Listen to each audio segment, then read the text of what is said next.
अस्सलामुअलैकुम वरहमतुल्लाहि वबरकातुह। दोस्तों, कैसे हैं आप सब? उम्मीद है कि आप सब खैरियत से होंगे जितने लोग भी इस वीडियो को देख रहे हैं। दोस्तों, आज है 31 जुलाई और आज दुबई में ईद उल अज़हा का दिन है, यानी बकरीद का दिन है। तो मैं आप सभी को मेरी तरफ से ईद उल अज़हा की ईद मुबारक पेश करता हूँ। दोस्तों, मेरा नाम MD शफीक अहमद है, मोहम्मद शफीक अहमद, और मैं दुबई में रहता हूँ, UAE में, अबू धाबी में रहता हूँ। और आज यहाँ पे ईद उल अज़हा का दिन है।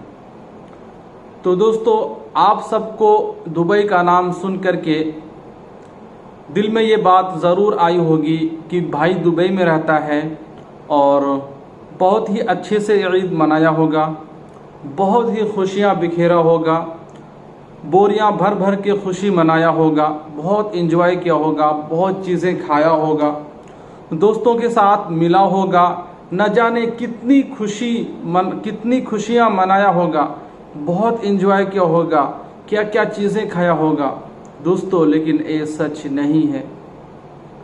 जिनके भी घर से कोई भी सदस्य, कोई भी परिवार, भाई बेटा, जो कोई भी हो, अगर बाहर रहता है तो उनके दिलों में यही होता है कि हमारा परिवार बाहर है। और जिनके भी दिलों में ये होता है कि वो बाहर रहता है दुबई में, चाहे सऊदी, कतर, ओमान, कहीं पे भी हो, तो जी भर के खुशी मनाया होगा, बहुत चीज़ें खाया होगा बकरीद में, ईद में, क्या क्या मतलब कि गोश्तों का और बाकी चीज़ों का क्या क्या बना बना के खाया होगा, अच्छी अच्छी चीज़ें। लेकिन दोस्तों, सच क्या है, हकीकत क्या है, उस हकीकत से मैं आपको आशना कराने वाला हूँ। उस हकीकत को मैं आपके सामने रखने वाला हूँ, जिसको सुन करके आप सभी के रोंगटे खड़े हो जाएंगे। दोस्तों, जिनको भी ये नाम सुनाई देता है कि बंदा दुबई में रहता है, तो सबसे पहले दिमाग में, माइंड में बात जो यही आती है, भाई दुबई वाला बंदा है, बहुत माल होगा इसके पास और बाहर रहता है, तो वहाँ पे ईद तो ईद के जैसे ही मनाया होगा जैसे ईद मनाई जाती है। लेकिन दोस्तों, ये कोई सच नहीं है, हकीकत नहीं है। दोस्तों, जिनके भी घरों से लोग बाहर रहते हैं, घर वाले तो दिमाग में यही सोचे रहते हैं, भाई क्या क्या खाया होगा न जाने, क्या क्या पिया होगा न जाने, बहुत सारी चीज़ें खाया पिया होगा। दोस्तों, क्या सच है? सच्चाई नहीं है दोस्तों, मैं आपको बताता हूँ सच्चाई क्या है। ईद का दिन होता है दोस्तों, सुबह उठते हैं, जिनको नमाज पढ़नी होती है फजर की वो नमाज पढ़ते हैं, जिनको नहीं पढ़नी होती है, आदत नहीं, वो नहीं पढ़ते हैं। खैर, ये उनका पर्सनल मसला है, वो पढ़े या ना पढ़े, उनको अपना हिसाब देना है। लेकिन दोस्तों, आज 31 जुलाई मैं अपनी बात आपको बताता हूँ कि हमने कैसे ईद मनाई और लोग कैसे मनाते हैं यहाँ पे। दोस्तों, ईद का दिन होता है, सुबह लोग उठते हैं, ठीक है, मैंने बताया जैसे जिसको नमाज पढ़नी होती पढ़ते हैं, जिसको नहीं पढ़नी होती नहीं पढ़ते हैं। उसके बाद दोस्तों, नमाज का टाइम होता है 6 बजे, 6:15 बजे, 6, 5, 6, 10, इस तरह से। दोस्तों, एक कपड़ा होता है जिसको रेडी करके रखता है नमाज के लिए। नमाज बकरीद या ईद की पढ़ी और उसके बाद दोस्तों जो भी मिलता है खाने के लिए खा लिया, उसके बाद सो गया। दोस्तों, इतनी सी ईद होती है यहाँ पे परदेशियों की, जिनके घरों से बाल बच्चे बाहर रहते हैं। दोस्तों, आप सभी को मैं बता दूं, यहाँ पे जितने भी लोग रहते हैं, एक एक रुपया, एक एक पैसा दोस्तों घर वाले के लिए बचाते हैं। खैर, जिनको घर से कोई लेना देना नहीं है, मैं उनकी बात नहीं कर रहा हूँ। जिनको घर से कोई लेना देना होता है, जिनके घरों में छोटे छोटे भाई बहन होते हैं, 2-3 बहन होती हैं, 2-3 भाई होते हैं, दोस्तों एक एक रुपया बचाता है ताकि मेरा 2 भाई पढ़ रहा है, उनका ट्यूशन का फीस निकल जाए, उनके कॉपी कलम का खर्चे निकल जाए।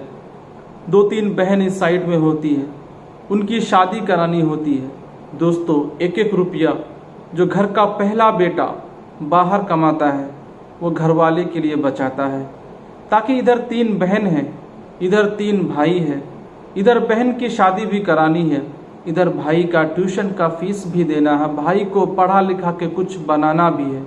दोस्तों ये दिल में हसरत होती है, ये दिल में तमन्ना होती है, ताकि अपनी खुशी को कोई टोकरी में, कोई चीज़ में समेट करके साइड में रख देता है। भाई साहब, मैं आपको अपनी बात बताता हूँ, ताकि 2 रुपया अगर हम बचाते हैं, 2 रुपये की चीज़ की ख्वाहिश होती है खाने की, लेकिन नहीं खाते हैं, क्योंकि वो 2 रुपया बचेगा तो कल बहन की शादी होगी, उसमें काम आएगा। क्योंकि बहन की शादी होनी है तो हाथ में कुछ पैसे भी बना के रखने होते हैं, तभी जाके कल कहीं से रिश्ता आया तो लोग शादी कर पाते हैं जल्दी से। दोस्तों मैं आपको बता दूं, जिनको अपने माँ बाप भाई बहन का ख्याल होता है, दोस्तों इसी तरह से ज़िंदगी गुजारते हैं परदेश में, क्योंकि बाप तो बूढ़ा हो चुका होता है और बाकी घर का सहारा एक बड़ा बेटा ही होता है।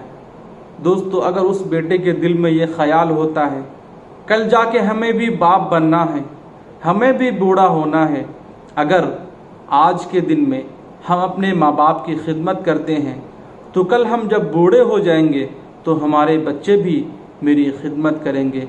दोस्तों जिनके दिलों में ये चीज़ होती है, ये सोच होता है, तो दोस्तों वो लोग 1-1 रुपया बचा करके घर वालों के लिए खर्च करते हैं। दोस्तों मैं बात आपको बता दूं, घर वालों के लिए, बाप के लिए पैसा भेज देता है, कुर्बानी कर लेते हैं, माँ के लिए पैसा भेज देता है, उनको जो चीज़ की ज़रूरत होती है दिला देते हैं, भाई बहन को जो चीज़ की ज़रूरत होती है वो दिला देते हैं। लेकिन दोस्तों क्या आपको पता है ख़ुद के लिए क्या लेते हैं? मैं आपको बताता हूँ कि ख़ुद के लिए क्या लेते हैं। ये कपड़ा जो आप देख रहे हैं मेरे ऊपर, दोस्तों ये कपड़ा 2 साल पुरानी है, अगस्त 2018 में इसको सिलवाया था। यहाँ पे देख सकते हैं फट भी गई है, इसको हमने सुई धागा से सिया हुआ है। दोस्तों मुकम्मल कल 1 अगस्त है, 2 साल इस कपड़े को होने वाले हैं। क्या ये टोपी आपको पता है? नहीं है, नहीं दोस्तों, नहीं है। ये टोपी 4 साल पुरानी है मेरे सर पे। क्या आपको पता है बनियान मेरे अंदर जो है वो कितने की है?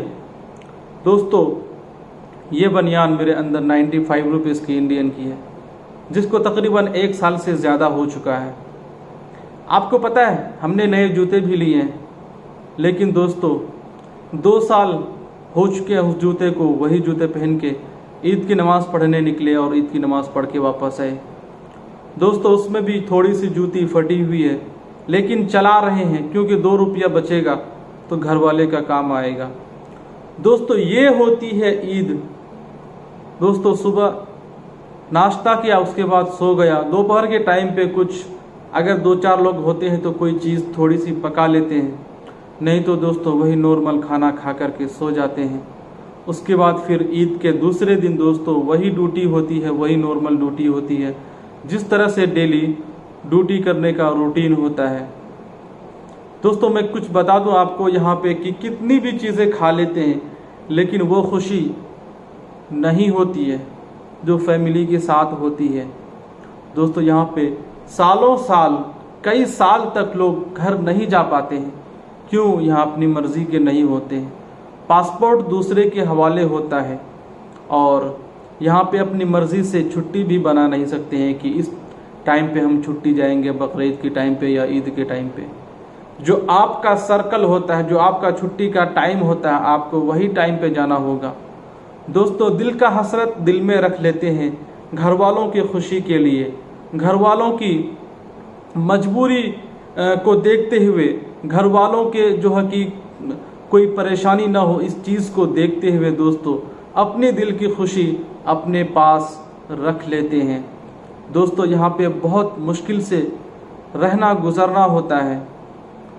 ड्यूटी भी जाओ तो उधर बॉस का 2-4 बात सुनना पड़ता है। रूम में रहो, 4-5 लोग रहते हैं, वहाँ भी थोड़ी सी खटक पटक होती रहती है, ऊपर नीचे होते रहता है। रूम वालों के साथ भी 2-4 बातें, तानाशाही होती रहती है, तू मैं होते रहता है। दोस्तों इन चीज़ों को भी बर्दाश्त करना पड़ता है, तब जाके बाहर में लोग यहाँ पे रह पाते हैं। दोस्तों यहाँ पे मारपीट तो नहीं होती है, लेकिन यहाँ पे बात बहुत सुनना पड़ता है, तब जाके कुछ पैसे जो महीने पूरे होते हैं मिलते हैं। उसके बाद उन पैसों को घर वालों की ज़रूरियात के लिए भेज दिया जाता है। दोस्तों मैं अपनी बात बताता हूँ, 30,000 रुपये इस महीने में आए दोस्तों, जिसमें से तकरीबन 20,000 रुपये खर्च हो चुके। एक झटके में 10,000 रुपये ही बचे हैं।